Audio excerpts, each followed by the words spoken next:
허락도 없이 찾아온 진상 예배 시대까지 파혼했습니다. 란 내용입니다. 몇 년 전에 있었던 일입니다. 회사에 입사하자마자 만나기 시작했던 남친과 결혼을 약속하고 양가의 상견례까지 마친 상태였어요. 그때 남친은 제 직장 상사였습니다. 그래서 소리 소문 없이 조용히 연애를 했었죠. 친한 동료 친구 외에는 아무도 남친과 교제하는 중인 줄을 몰랐었죠. 남친에게는 여동생이 둘 있었는데 그중 바로 아래에 있는 여동생이 결혼한 지 얼마 되지 않았던 때였습니다. 제가 처음 예비시댁에 인사 갔을 때나 상견례 때도 그 여동생이 보이지 않았어요. 예비시댁과 멀리 떨어져 살고 있어서 못 왔다고만 했습니다. 막내 여동생은 인사 가기 전에도 몇 번 함께 만나본 적은 있었어요. 결혼 전 마지막 휴가일지도 모르는 터라서 번잡하지도 않고 조용한 곳에서 보내고 싶었어요. 그래서 회사 복지회원권을 이용해서 강원도 산중에 있는 리조트에 신청했는데 바로 승인이 떨어졌습니다. 혹시 몰라서 5인실로 신청했더니 방이 3개에다가 안방 욕실까지 갖춘 고급스러운 리조트였어요. 사실 결혼하기 전에 가족들과 함께하는 시간을 갖고 싶었는데 아빠 계모임과 날짜가 겹치는 바람에 부모님은 못 오시게 되었고 갈 수 있다던 언니와 형부도 사정이 생겨서 못 오게 되었습니다. 그래서 남친과 함께 가기로 했었나요. 저는 그동안 회사 일로도 지치기도 했지만 인생의 새로운 전환점인 결혼을 앞두고 있었고 결혼할 남친 집에 인사 가고 상견례를 하면서 좀 차분히 생각하고 여유를 가지면서 이것저것 정리를 좀 하려던 참이었어요. 리조트에서 콕 하면서 주변 산책이나 하면서 며칠 동안 늘어지게 편히 쉬다가 오려고 했었어요.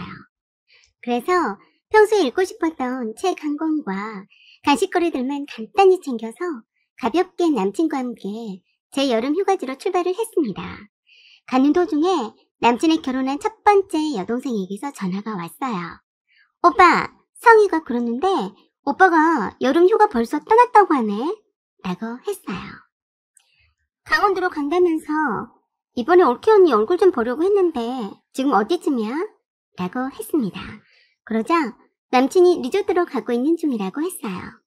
오빠, 이번 휴가 때 작정하고 집에 가서 올케 언니 될 사람 보려고 하려던 참인데 나도 마침 강원도로 생각하던 중이었어.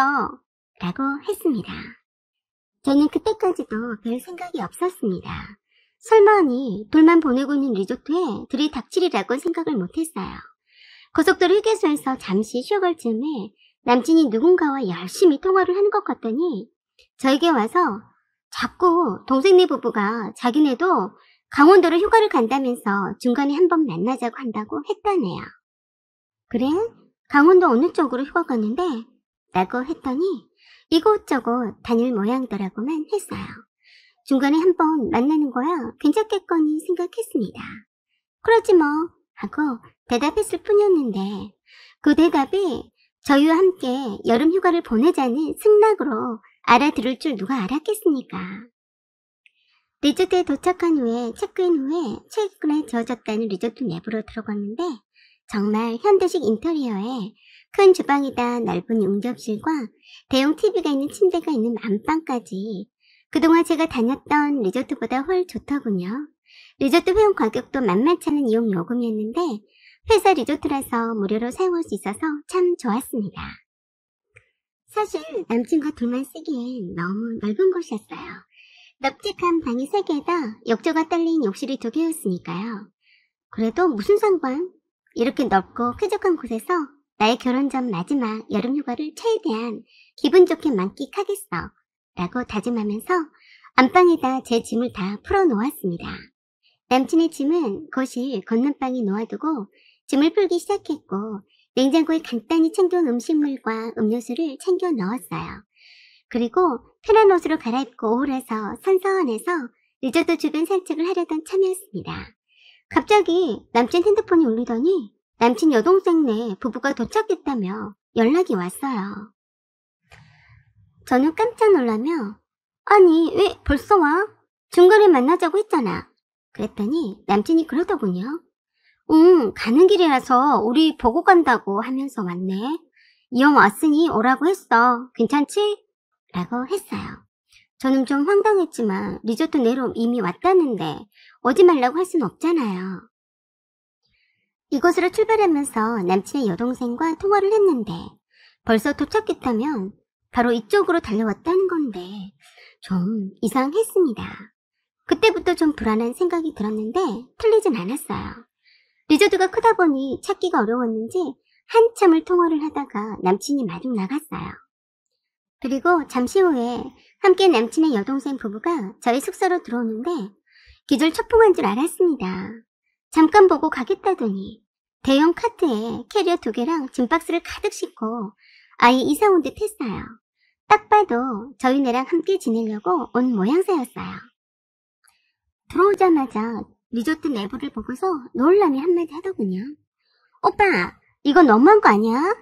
이렇게 큰 데를 잡아놓고 왜 우리를 부를 생각은 안 했어? 아, 언니, 처음에는 미안한데 이젠 한 식구 될 텐데 괜찮죠? 언니가 궁금해서 왔어요.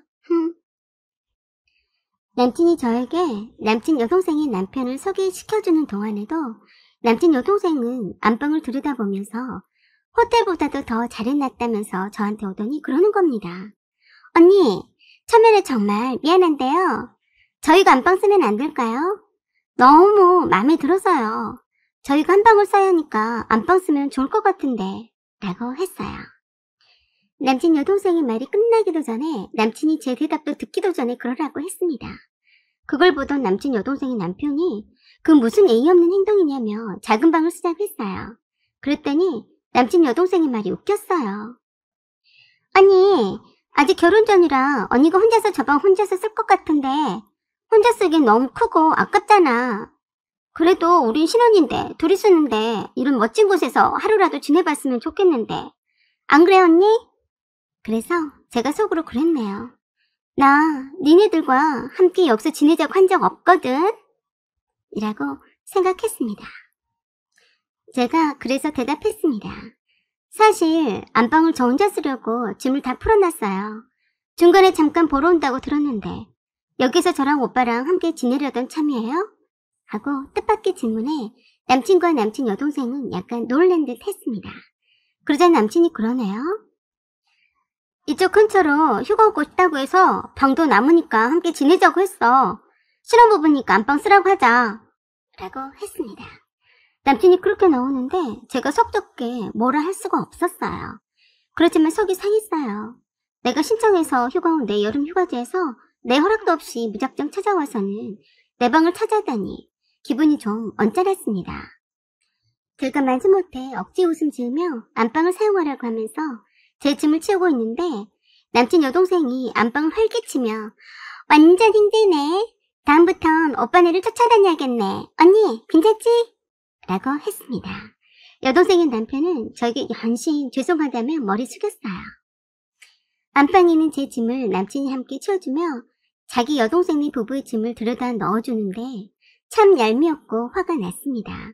남친이 쓰려던 거실 건넌방을 저에게 선심 쓰듯이 사용하라며 자기 짐을 빼고 제 짐을 그쪽 방으로 옮기더군요. 저는 방에 남친을 데리고 들어가서 한마디 했습니다. 왜 내 허락도 안 받고 동생네를 부른 거야? 라고 했더니 아까 허락한 것 아니었냐면서 여기까지 왔다는데 어떻게 모른 척 하냐고 해서 어이없었습니다. 아니 작정하고 여기 들어오겠다고 하면 오빠가 동생 잘 구슬려서 보내야 할 것 아니냐고 했어요. 갈 곳이 정해져 있지도 않다는데 그럼 어떡해. 우리 함께 있고 싶은 눈치인데 어떻게 모른 척 하니? 네가 언니니까 마음을 너그럽게 써. 그래 동생들한테도 점수 좀 딸 거 아니야. 라고 하더라고요. 정말 어이가 없었어요. 그래서 그랬어요. 미안하지만 네 동생한테 점수 따고 싶은 생각 요만큼도 없어. 착각하지 마. 라고 했어요. 그리고 정신 사나우니까 제 방에서 나가라고 했습니다. 웃기고 있네. 내가 여름 휴가로 왔지. 네 동생들에게 점수 따러 왔니? 라고 속으로 생각했어요. 이 넓고 쾌적한 리조트 안에서 편안히 휴식을 취하려던 계획은 오자마자 물거품이 되어버렸습니다. 남친의 여동생이 신나서 거실을 활보하며 주방에서 이러쿵저러쿵 하는 소리며 욕실도 크다며 좋다고 떠드는 소리를 들으며 저는 제 방문을 열어놓지도 못하겠더라고요. 조금 후에 남친 여동생이 노크도 없이 벌컥 문을 열더니 어? 이 방도 꽤 크네. 베란다도 있고 경치 죽여준다. 언니, 정말 좋은 데다가 숙소 잘 잡아놨네. 라고 했어요. 하면서 천진난만하게 말하는데 참 속이 없어 보였습니다. 초면인 오빠 약혼녀한테 예의가 하나도 없어 보였어요. 한두 살 먹은 어린애도 아닌데 결혼까지 한 여자가 저리도 처리 없이 행동할까 싶어서 너도 한 남자 인생 잘 말아 잡술지 모르겠구나 하고 생각하면서 여동생의 남편이 안 돼 보이기까지 했습니다. 남친의 여동생은 편한 핫팬츠에 민소매 티만 입고서 자기 집처럼 활기를 치면서 다녔어요. 그런데 저는 여동생의 남편도 있는데 초면인데 예의 없이 짧은 반바지에 민소매를 입을 수 없어서 컬린 긴 바지에 반소매 티셔츠를 입었습니다. 조용히 리조트에만 있다 갈 참이라서 옷도 많이 챙겨오지 않았었네요. 그런데 여동생은 얼마나 작정하고 왔는지 안방 북박이장에 원피스며 모자며 한 몇 달 살다 갈 사람처럼 옷을 줄레이줄레 걸어놨더군요. 이걸 보니까 처음부터 작정하고 온 것인 줄 바로 알겠더라고요. 여동생의 남편이 저녁 식사는 초대해준 보답으로 대접하겠다고 해서 밖으로 나갔는데 거기는 산중이라 따로 식당이 없었고 구내 레스토랑만 이용할 수 있었는데 가격이 어마어마한다면서 차라리 구내 편의점에서 장을 봐다가 해먹자고 남친의 여동생이 그러더군요. 사실 편의점에 가봤자 살 게 시원한 음료수나 맥주엔 일회용 반찬 정도이지 장 봐서 요리해 먹을 게 별로 없었어요. 그래서 술안주거리와 맥주만 사서 숙소로 돌아와서 제가 가져온 쌀로 밥하고 대충 가져온 김치나 반찬으로 상을 차렸습니다. 그동안 남친과의 남친 여동생 부부는 신나게 떠들면서 맥주 한 잔씩 미리 하고 있었습니다. 기껏 상을 차려놨더니 상을 싹 훑어보던 예비 시누이가 딱 숟가락을 조용히 놓더니 술 마시면 안주거리 집어먹어서 그런지 입맛이 없다며 수저를 놓았습니다. 참 맥이 빠지더군요. 집에서는 한 번도 밥 한 끼를 해보지 않던 서툰 솜씨로 어렵게나마 밥상을 적절하게 차렸는데 먹는 신용도 하지 않고서 숟가락을 놓다니 이게 벌써 신은 시자짓을 하려는 건가 싶기도 했습니다. 그래서 저도 별로 입맛이 딱 사라졌지만 억지로 한두 숟가락 떠먹는 척 했네요. 저녁 식사 준비를 제가 다 했으니 설거지 정도는 남친의 여동생 해야 되는 건데 손 하나 까딱하지 않고 있더라고요. 그래서 제가 다 치웠고요. 식탁을 채우자마자 밥 안 먹어서 시장하다면서 치킨을 시켜달라고 남친에게 말하더라고요. 그런데 군소리 없이 남편이 치킨을 배달시켰습니다. 자기 집처럼 남친과 남친의 여동생 부부는 자기들끼리 떠들고 막짝짓거리하게 얘기하는데 저는 이방인처럼 하나도 즐겁지가 않았어요. 그래도 분위기 맞추려고 맞장구도 쳐주면서 내색을 하지 않으려고 애를 썼습니다. 그래, 이번 기회에 시댁 식구들이니 좀 친해보는 계기로 삼자 라고 생각했었네요. 그런데 그 리조트에서 여름 휴가 기간에만 열리는 대형 워터쇼를 하는 걸 알고서는 남친의 여동생이 남친 부모님을 부르고 싶다고 했습니다. 자기 부모님이 한 번도 대형 분수쇼를 본 적이 없으니 이번 기회에 보여드리자고 하니까 남친도 대찬성하더군요. 그러자 저에게는 물어보나 마나 하다는 듯이 곧바로 예비 시부모님께 전화해서 내일 아침 일찍 출발해서 오라고 하더라고요. 그러면서 오시면서 반찬거리랑 고기랑 넉넉히 사오시라고 하는데 여기에 먹을 게 하나도 없으니까 많이 챙겨오라고 했습니다. 아마도 저녁상에 먹을 것이 없어서 사오란 말인 것 같았습니다. 저는 안 되겠길래 남친을 따로 방으로 불러서 부모님을 정말 오시라고 할 거냐고 했더니 당연하다는 듯이 그러더군요. 우리 엄마 아빠가 오시는 거 싫어? 너한테는 시부모님 되실 분이야. 지금부터 잘해서 점수 따야지, 안 그래? 그래서 제가 그랬네요. 날 끝마다 점수 따야 한다고 하는데 내가 너랑 결혼하는데 점수가 부족하기라도 하는 거니? 그리고 내 여름 휴가인데 왜 자기 맘대로 식구들을 불러 모으는데? 라고 했더니 어처구니없는 말을 했어요. 너 알고 봤더니 정말 속이 좁은 애였구나. 네가 좀 더 양보하면 서로 화목하고 좋잖아. 왜 그러냐? 하면서 웃기다는 듯이 말하고 방을 나갔어요. 그런 남친의 태도에 화가 나서 제 방에서 나오지 않았는데 자기네들끼리 하하호호 떠들면서 밤새도록 술 마시면서 놀고 자빠졌더라고요. 저도 어느새 잠들었다가 아침에 일어나 보니 거실이 난장판이었어요. 예비 시부모님이 출발하시면서 전화를 하신 것 같았는데 남친이 잠에 빠져서 자느라 전화를 받지를 않더군요. 술에 취해서 방문을 다 열어놓고 대자로 퍼져서 전화벨이 울려도 모르더라고요. 그래서 제가 전화를 받았더니 왜 전화를 받지 않냐고 화를 내시는데 민망해 죽는 줄 알았습니다. 어머니, 저 미정이에요. 지금 오빠가 아직 술에 취해서 잠든 거라서 전화를 못 받았나 봐요. 라고 했어요. 그래, 미정이냐? 지금 시간이 10시가 넘었는데 아직도 안 일어났어? 지금 새벽부터 출발했으니까 곧 도착할 게다. 도착하면 또 전화할 거다. 라고 하셨습니다. 생각보다 부지런한 시부모님 때문에 깜짝 놀랐어요. 얼마나 일찍 출발하셨으면 벌써 도착하신다니. 그런데 거실은 시장바닥처럼 어젯밤 술 먹고 어질러 놓은 차로 여기저기 쓰레기가 널브러져 있었어요. 일단 열심히 치웠습니다. 설거지 동이도 하나가득히 쌓여 있었어요. 하는 수 없이 맥주잔이랑 접시랑 커피 마신 잔이랑 모두 다 설거지를 바쁘게 했어요. 그렇게 난리를 치며 문 열고 청소하고 테이블과 식탁을 닦고 하는 중에도 안방에도 아무 기척이 없었고 남친도 코를 골면서까지 깊이 잠들어서 깨어날 줄을 몰랐습니다. 설거지가 끝나자마자 울리기 시작한 시어머니 전화를 받으라고 남친 귀에다 대주었는데도 귀찮아 하면서 돌아 누워서 다시 자더라고요. 어머니가 오셨으니까 일어나 라고 해도 소용없었어요. 자고 있는 모습이 얼마나 얄밉던지 생긴 것도 어쩜 저렇게 못생겼는지 쳐다보기도 싫더라고요. 하는 수 없이 제가 예비 시어머니 전화 받고 마중을 나갔네요. 그런데 두 분만 오신 게 아니었습니다. 남친의 막내 여동생까지 함께 왔더라고요. 남친의 여동생이 어찌나 자기 엄마 아빠랑 함께 오라고 해서 급히 연차 쓰고 해서 왔다고 하더라고요.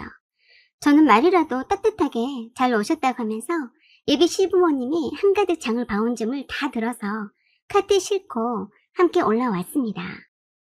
그때까지도 일어나지도 않고 퍼질러서 자고 있었어요. 예비 시어머니는 오시자마자 새벽부터 오느라고 아침을 걸렀다시면서 바쁘게 밥을 준비하자시면서 장 봐온 것을 꺼내셨어요. 제가 음식을 할 줄 아는 게 없어서 예비 시모가 준비하시던데 저는 옆에서 서서 거들었어요.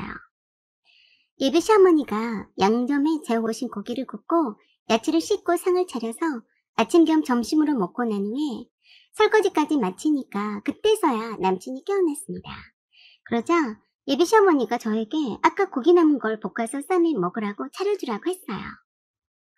그래서 네 하고 다시 주방에 들어가서 야채 꺼내고 후라이팬에 고기 굽고 있었더니 얄밉게도 아주 흐뭇한 표정으로 쳐다보고 있기만 했습니다. 그동안 예비 시어머니와 남친의 막내 여동생은 제 방에다 짐을 풀고 편하게 쉬고 있었어요. 남친이 고기쌈을 맛있게 먹길래 제가 조용히 귓속말 했어요. 나 지금 아침에 눈 떠서 계속 일만 했으니까 네가 알아서 뒷정리해라. 알았어? 라고 하니까 고기를 끄덕이더라고요. 그런데 막상 제가 쉬러 갈 데가 없었어요. 그 큰 거실에는 떡하니 남친의 아버지가 앉아 계셨고 제 방에는 남친 어머니와 막내 여동생이 짐을 다 풀어놓고 쉬고 있었어요. 안방에 있는 남친의 여동생네 부부도 아직 일어나지 않은 듯 아무런 기척이 없었네요. 그래서 순간 답답해서 모자 쓰고 바깥으로 나갔습니다. 나오니까 숨통이 트이는 것 같았어요. 낮이 되니까 햇빛이 뜨거웠지만 고지대라서인지 바람은 선선했어요. 여기저기를 혼자서 둘러보다가 곤돌라를 타고 산 정상에까지 올라갔어요. 사실 제가 고소공포증이 있어서 혼자서 절대 곤돌라를 타지 않았어요. 그런데 대충 주변 시설을 둘러보다가 사람들이 곤돌라 타려고 줄 서 있는 것을 보고 꼽사리 끼어 타면 되겠거니 싶었습니다. 한 커플과 함께 타고 갔는데 역시나 고소공포증 때문에 정말 힘이 들었어요. 그것도 모르고 사진 찍어달라고 한 통에 서지도 못하고 앉아서 덜덜 떨면서 찍어줬어요. 그러면서 그러더라고요. 왜 혼자 왔냐고요. 그래서 어젯밤에 술 퍼먹고 다들 아직까지 자고 있어서 혼자 돌아다닌다고 거짓말했습니다. 정상에 금방 도착하니 가슴이 탁 트였어요. 그때서야 남친이 전화를 했더군요. 어디냐고요? 그래서 참 빨리도 물어본다고 했네요. 산 꼭대기에서 바람 쐬고 있다고 했더니 자기 엄마가 저를 찾는다고 하네요. 그래서 왜 찾냐고 했더니 빨리 와서 자기 동생네 부부가 일어났으니까 고기 굽고 상을 다시 차리라네요. 기가 막혀서 제가 그랬어요. 내가 네 동생 밥 차려주러 왔니? 다들 손발이 없는 사람들이야? 숙소에 있는 사람들이 알아서 차려 먹든 해야지. 바깥에서 힐링하고 있는 사람한테 할 소리니? 라고 했더니 할 사람이 없다네요. 자기 동생네 부부는 술을 많이 먹어서 힘들어하고 부모님과 막내 여동생은 오느라 힘들어서 안 된다고 하네요. 참 얼척이 없어서 웃으면서 물었네요. 그럼 너는? 그랬더니 저를 빵 터지게 했습니다. 나? 내가 주방에서 고기 굽고 상 차리고 하면 틀림없이 우리 엄마가 쉬지도 않고 나와서 일할 게 뻔하잖아. 그래서 내가 하면 안 돼. 네가 와서 해주면 얼마나 보기 좋으니? 라고 했습니다. 제가 한참을 산 정상에서 크게 배꼽 잡고 섰더니 모질이 제 남편이 그러더군요. 좀 힘들더라도 결혼 전에 점수 따서 나중에 이쁨 받으면 좋잖아. 안 그래? 빨리 올 거지? 내 동생이 원래 자기 밥은 누가 차려주지 않으면 잘 안 먹어. 사위였다고 엄마가 또 주방에서 상 차릴 텐데 모처럼 오셨으니 쉬게 해드리자. 어? 이라고 했습니다. 그래서 제가 그랬습니다. 넌 안 되겠다. 딱 보니 넌 결혼하면 안 되고 네 식구들을 위해서 시모 한 명 들여라. 그게 더 낫겠네. 라고 하고 끊었더니 계속 전화질 하더네요. 그래서 톡으로 나 차 한 잔 마시고 생각 좀 하다가 내려갈 테니 방해마라. 라고 했네요. 저는 그곳 360도로 돈다는 산정상 레스토랑에서 차 한잔하면서 이런저런 생각에 잠겼습니다. 그리고 언니에게 전화했습니다. 언니와 이런저런 얘기를 나누면서 통화를 길게 했어요. 그리고 엄마와 아빠하고도 전화로 통화를 했습니다. 그리고 곤돌라를 타고 산정상에서 아래로 내려와서 리조트 안내센터로 가서 새로운 숙소 배정을 했습니다. 같은 리조트 내에 비슷한 평형에 다른 타입의 숙소 배정을 예약해 두었습니다. 그리고 숙소로 돌아왔어요. 때마침 음악 분수쇼를 본다면서 다들 일찌감치 챙겨서 나간 모양이었어요. 급히 셔틀버스 시간 맞추려고 급히 나갔는지 식탁은 그대로 치워지지 않은 채로 엉망이었어요. 자기 가족이 더 중요했던 결혼할 남친은 저는 염두에 두지도 않고 자기들끼리 가버렸더군요. 저는 그냥 제 가방과 짐을 하나씩 쌌어요. 그 사이에 남친에게서 톡이 왔네요. 먼저 자리 잡으려고 나왔으니까 셔틀버스 시간 보고 혼자서 찾아오라고 하면서 위치를 알려줬어요. 전 숙소에 쉬고 있을 테니 기다리지 말라고 했습니다. 그리고 저는 아주 편안하게 혼자만의 시간을 숙소에서 처음으로 보냈네요. 음악도 들으면서 넷플릭스도 보면서 여유 있는 혼자만의 시간이었습니다. 그러다가 잠이 들었는지 음악 폰쇼쇼를 보러 갔던 남친의 가족들이 돌아오는 소리에 깼습니다. 남친의 여동생들이 정말 대단했다면서 저 덕분에 좋은 구경했다고 하니까 남친의 어깨가 으쓱해한 것 같았어요. 그러다가 남친의 여동생이 식탁과 거실이 하나도 치워지지 않은 것에 대해 아주 놀라더라고요. 언니, 좀 치우지 그랬어. 이게 뭐야? 하고 말하더라고요. 그래서 제가 누가 밥을 먹어놓고 치우지도 않고 나갔지? 내가 그런 것 아니니까 밥 먹은 사람한테 말해요. 라고 했더니 바빠서 못 치우고 나갔으면 숙소에서 한가하게 있는 사람 치우는 게 당연한 게 아니냐고 제법 따져 물었습니다. 그래서 내가 나의 휴식을 위해서 엄청 바쁘게 음악도 듣고 영화도 보면서 나름 바빴다고 했습니다.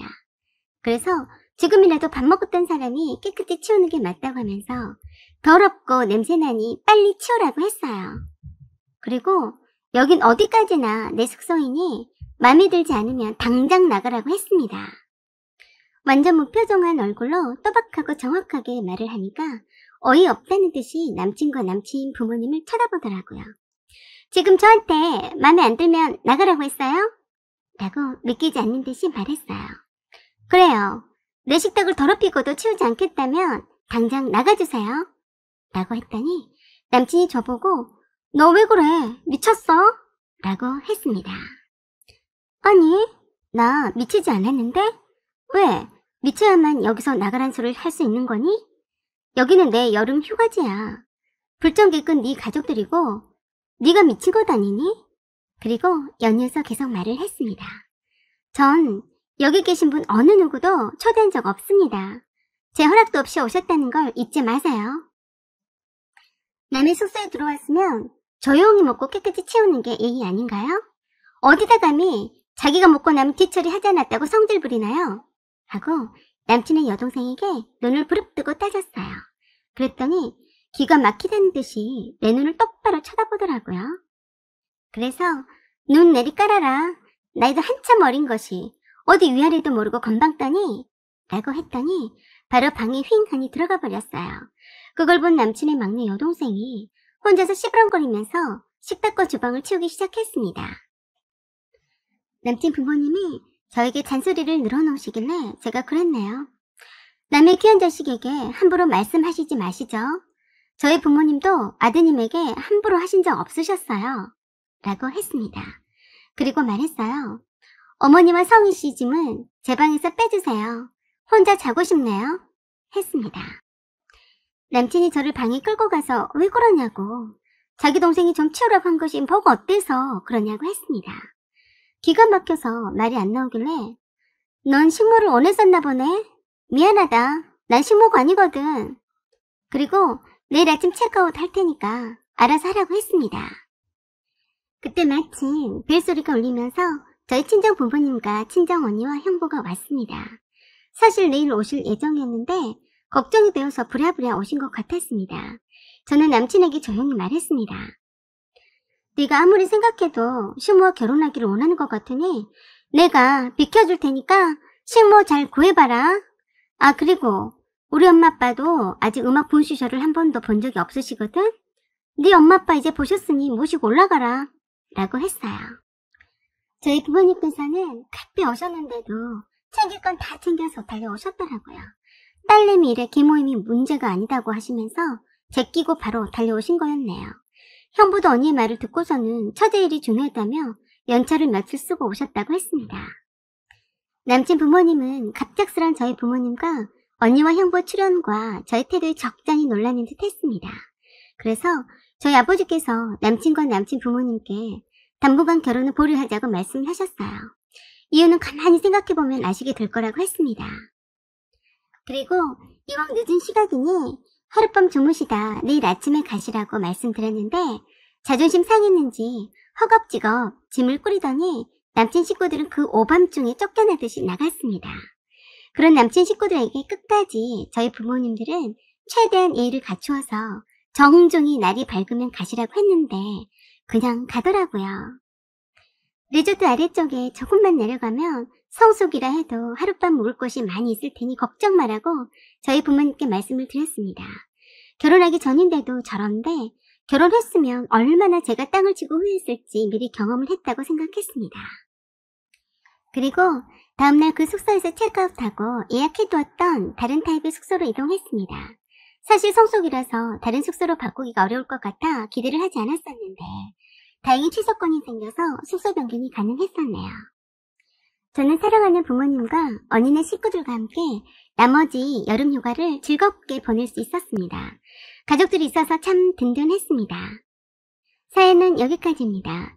여러분의 생각과 의견을 댓글로 남겨주세요. 구독 꼭 눌러주시고 알림 설정 부탁드립니다. 지금까지 시청해주셔서 감사드립니다. 항상 좋은 날 되세요.